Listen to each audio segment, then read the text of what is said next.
balik lagi di Cings Channel.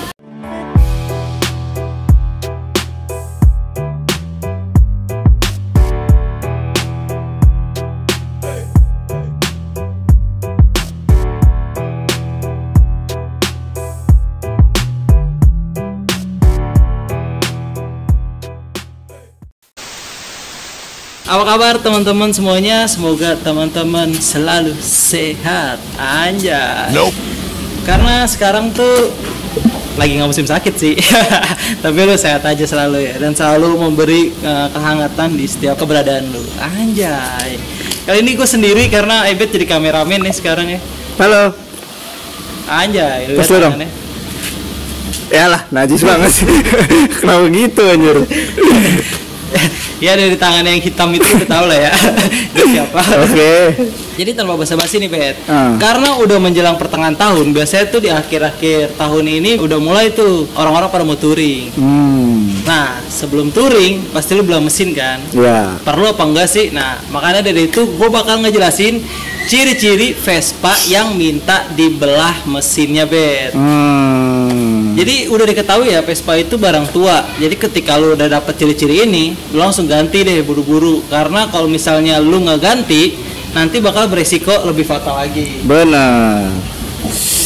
Gue pakai kacamata dulu. Oke. Jadi tuh ciri-ciri pertama Vespa yang minta diganti adalah mesinnya yang berisik kayak gini.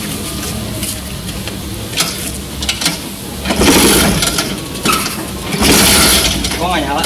One eternity later. Ya. Katanya sekali selang.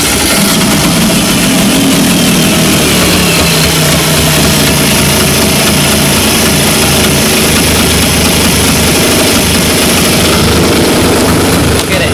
Itu terdengar suara berisik dan gemericik ya. Gue matiin dulu. Jadi itu di Vespa itu ketika mesin lu berisik itu ada beberapa faktor. Di antaranya adalah jadi tuh, yang pertama itu ketika mesin lu berisik itu bisa jadi adalah bearing, bahasa Indonesianya, bahasa bengkel ya, kelar. Jadi tuh biasanya bearing itu sering banget kena teman-teman, karena biasanya di antara teman-teman nih itu beli bearingnya mereknya kurang lah, maksudnya harganya, mohon maaf itu di harga 25 atau di harga 30 itu biasanya cepet banget ausnya. Biasanya tuh bearingnya itu kan ada dua tuh kiri kanan, nah itu biasanya pada aus. Nah sebenarnya bearing ini harus segera secepat mungkin diganti. Takutnya teman-teman, bearing itu kan yang muter harusnya di dalamnya Bet ya. Di dalamnya tuh kan ada bola-bola harusnya muter dalamnya. Nah takutnya nanti yang muternya itu bagian luarnya juga muter. Gua kira pala lu. Nah kalau misalnya bagian dalamnya itu muter, itu sangat berbahaya banget teman-teman. Takutnya nanti dinding-dinding di krek as lu itu kemakan. Jadi mau nggak mau kan jadinya harus bubut kan. Lu ngeluarin duit lebih. Tapi mas, saya mau nanya mas. Apa mas? Kalau misalnya bearingnya itu kan ada dua. Kalau digantinya sebelah doang gimana tuh? Ya kalau bisa dua-duanya lah. Karena masa yang sebelahnya larinya kenceng, yang sebelahnya pelan, nah imbang teman-teman. Tapi seberapa penting sih fungsi bearing, dan kira-kira kalau digantinya tuh maksimal atau minimalnya itu kapan dah? Seberapa penting bearing? Bearing itu sangat penting ya, itu pastinya akan mempermudah jalannya sebuah kruk as teman-teman. Jadi ketika salah satunya udah macet nih atau rusak udah bunyi, terus lu ganti cuma sebelah doang, takutnya nanti jadinya nggak imbang. Kayak lu sebelahnya pakai sepatu pas, terus sebelahnya lagi pakai sepatu longgar, itu kan pasti jalan lu jadinya nggak nyaman kan. Jadi lu asumsiin aja seperti itu. Jadi lu harus penting. Dan kalau misalnya harus diganti berapa lama, itu sebenarnya tergantung merek dan tergantung pemakaian lu. Idealnya itu 1 tahun sekali lah. Terus biasanya tuh biar teman-teman gimana caranya awet, itu teman-teman jangan pernah maksain gigi. Udah oper. Mau sampai ditahan-tahan. Ya nggak usah diajar terus. Itu kayak gitu nggak apa-apa. Kalau lo ngebut, emang lo suka ngebut sih nggak apa-apa. Cuman bearing lu pasti berisiko. Lanjut yang kedua. Kalau mesin lu yang tadinya berisik kan, yang pertamanya tadi itu gara-gara bearing. Ini yang kedua ini biasanya gara-gara ring seher ataupun stang seher. Di bagian mana tuh? Biasanya di sini. Nah, dari sini. Oke. Jadi teman-teman, kalau misalnya bearing seher itu suaranya di sini. Nah biasanya kalau bearing seher lu udah rusak, itu biasanya caranya tuh gini Bet. Gue lupa ngejelasin. Ini kita balik lagi ke awal ya. Iya. Nih, Ini biasanya kalau lu pencet kopling dipencet. Coba pencet. Nah, di sininya itu biasanya akan nongol kalau bearing rusak. Apanya nongol? Ininya akan maju keluar gitu. Oh gitu. Ya. Jadi nggak normal. Nggak normal. Jadi biasanya tuh kalau lu pencet kopling terus tekan ini tuh maju mundur itu biasanya bearingnya udah kena. Oh gitu. Nah, kalau bearing itu suaranya dari sini. Kalau misalnya ring seher pasti suaranya dari sini. Nah, biasanya ring seher itu sering banget oblak biasanya teman-teman gara-gara maksa RPM. Tadi tuh dikaca kebut-kebutan tapi olsamnya kurang. Bensinnya keiritan. Teman-teman pakai settingan irit. Ngaruh karena kan mesin jadinya terlalu panas. Namanya besi pasti memuai teman-teman. Nah, biasanya ring sehernya itu di sini. Nah, kalau ring seher udah kena, itu teman-teman harus cepet-cepet ganti. Soalnya kalau nggak ganti, nanti bloknya jadi baret. Oke. Bloknya baret, lu ngorter lagi, lu pusing pala lu. Efeknya apa tuh kalau misalnya blok baretnya masih kita pakai? Efeknya itu lu udah baret tapi lu masih maksain di serang sama ya, Iya. Ngorter. Pastinya kompresinya jadi low teman-teman. Jadinya lu nggak bisa ngebut dan jauh lebih boros lagi. Lanjut nih teman-teman, yang ketiga, yang berisik itu suara kopling. Nah, cara ngeceknya gampang banget teman-teman. Ketika teman-teman nyalain Vespa, terus teman-teman pencet nih, set, dipencet nih koplingnya. Nah, koplingnya.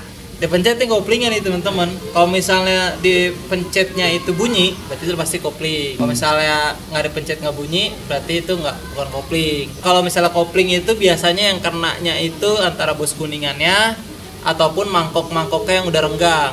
Karena kan platnya itu harus ada giniannya kayak nih. Ini mangkok nih. Iya, ngunci ya. Pasti kan harus gini ngunci nih. Nah, biasanya ini longgar nih. Jadi dia gini krak gitu. Oh, jadi itu yang menyebabkan suaranya bunyi. Bener banget. Itu yang menjadikan suaranya bunyi. Nah, selain tadi kita ngomongin ciri-cirinya yang pertama berisik, itu ada lagi tuh selanjutnya. Nah, ciri-ciri selanjutnya nih teman-teman, udah mulai ngebul, Bet. Lah, Vespa kan emang ngebul. Nah, ini ngebulnya beda. Ini ngebulnya biasanya ngebul banget. Oh, ngebul Jadi banget. kayak fogging. Dibandingkan Vespa-Vespa yang lainnya ya. Iya. Nah, biasanya ini ngebul banget ini disebabkan oleh namanya seal krek as. Itu udah bocor. Itu biasanya bocor. Oke. Karena seal krek as itu yang kita ketahui teman-teman itu berbentuk karet. Jadi karet namanya kena panas pasti getas teman-teman ya. Apalagi kalau lo beli sealnya itu yang cukup kurang bagus. Ya. Nah, biasanya ngebul itu nggak cuma seal krek as, Bet. Ya, apalagi tuh, Cing? Biasanya itu gara-gara packingnya yang ketipisan. Oh, packing tipis itu bisa menimbulkan Vespanya ngebul. Ngebul karena bocor, rembes. Jadi oli mesinnya itu selain rembes netes ke bawah, itu juga rembes netes ke ruang pembakaran. Itu biasanya jauh lebih ngebul. Nah, kalau udah kayak gitu teman-teman harusnya langsung belah karena nanti takutnya gigi-gigi gear set itu nanti takutnya pada lancip. Oh, kalau lancip itu emang bahaya, bukannya? Kalau lancip itu pasti otomatis ngegripnya jadi kurang. Ini kita contoh ya. Kuku ketemu kuku kan sama-sama lancip nih. Ngegripnya tuh kurang enak. Tapi kalau kita kayak gini, gripnya enak kan? Iya. Dayanya lebih kuat. Nah, kayak gitu teman-teman. Jadi lu kalau misalnya Vespa lu udah ngebul, itu langsung dah buru-buru lu langsung ganti karena takutnya nanti gear set lu jadi lancip terus lu ngeluarin duit lagi buat beli gear set. Karena nanti sayang-sayang tenaga lu, motor harusnya ngasilin tenaga segini, gara-gara lancip jadi kurang ngegrip jadinya larinya kurang. Nah, lanjut nih, yang ini sebenarnya nggak penting dan nggak terlalu penting, yaitu adalah ketika lu banyak duit. Emang apa tuh, Cing? Yang terakhir itu teman ya, kalau lu banyak duit tuh bebas, mau bela-bela aja, lu nggak harus pakai ciri-ciri ini. Iya. Emang ciri-ciri yang terakhir apa? Ya itu, kalau lu punya banyak duit. Lah, gimana? Kalau lu punya banyak duit dan lu touring. Nah, lu kalau touring, sebenarnya kalau banyak duit itu ya kadang ada orang yang nggak terlalu penting ya. Misalnya kayak temen gua itu cuman pengen naik seher doang. Nah, tapi dia harus beli mesin gitu kan kayak. Why? Karena duitnya banyak. Tapi selanjutnya ketika lu touring itu wajib banget setiap apapun lu misal touring ya, kalau misalnya jauh itu harus banget beli mesin. Karena teman-teman jangan terpersepsi kalau kita itu berangkat rame-rame pasti bakal ditolongin. Teman-teman jangan persepsi seperti itu karena gue selalu mengajarkan ke teman-teman gue belajar untuk jangan menyusahkan orang lain, teman. Benar. Karena di sana pas lu touring itu kan tujuannya Evan. Iya. Kita bakal puter balik kejadiannya ketika temen lu yang nyusahin, pasti lu sendiri bakal dongkol, teman-teman. Iya. Seikhlas-ikhlasnya hati lu, pasti lu bakal dongkol juga karena pastinya lu bakal terlambat sampai. Terus schedule lu, plan lu saat touring itu jadi nggak tercapai semua. Pasti lu bete. Nah, makanya lu juga harus sadar diri. Lu juga jangan sampai membuat orang lain bete karena keberadaan lu. Jangan sampai lah lu datang mau touring jauh terus lu nggak belah mesin, terus tiba-tiba bos kuningan lu pecah, kelahar lu pecah, share lu pecah, kan lu jadi nyusahin orang lain. Janganlah yang kayak gitu lah, lu usahain ketika lu mau touring ya lu belah mesin. Ingat ya teman-teman, belajar nggak menyusahkan orang lain, itu penting banget. Benar. Oke deh, Udah, Cing.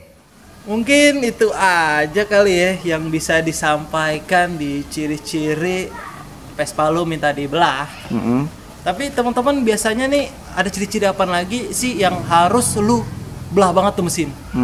Misalnya ciri-ciri digaji 2 kali lipat. Wah, tiap bulan dong. Siapa tahu kan? Iya, benar. Karena ciri-cirinya karena lu pengen ngapel pacar. Wih, tapi pacar lu di Ponorogo. Jauh kan, jauh. Ataupun ya emang karena lu baru ngambil Vespa. Iya. Jadi lu pengen tahu dalaman Vespa ini apa aja, itu bisa jadi. Benar. Jadi buat teman-teman nih yang bengkel-bengkelnya besar atau apa, boleh promosiin bengkelnya di bawah, dan kalau emang kita ada kesempatan untuk datang, nanti kita bakal datang nih teman-teman. Oke, kalau kalian suka dengan konten ini, jangan lupa di like, jangan lupa di komen karena Advine sangat Listrik. Nggak tahu gua habis kan gua. Jadi Advine itu sangat listrik gitu tuh. Iya. Makanya dia jeprik-jeprik gitu. Iya gitu, dia emang ternyata bisa nyalurin listrik dia, makanya jangan deket-deket sama adminnya. Takut kesetrum. Terus jangan lupa di subscribe dan di share juga ke teman-teman yang lainnya, dan selalu dukung anak-anak muda kreatif seperti kita teman-teman agar kita bisa mencapai 100 juta subscriber. Jadi kan gue gak pernah kerja lagi gitu nih. Gue buat konten aja buat tuh, buat konten ngadain reading, buat konten kopdar sama lu. Iya. Gitu aja lah. Makanya subscribe.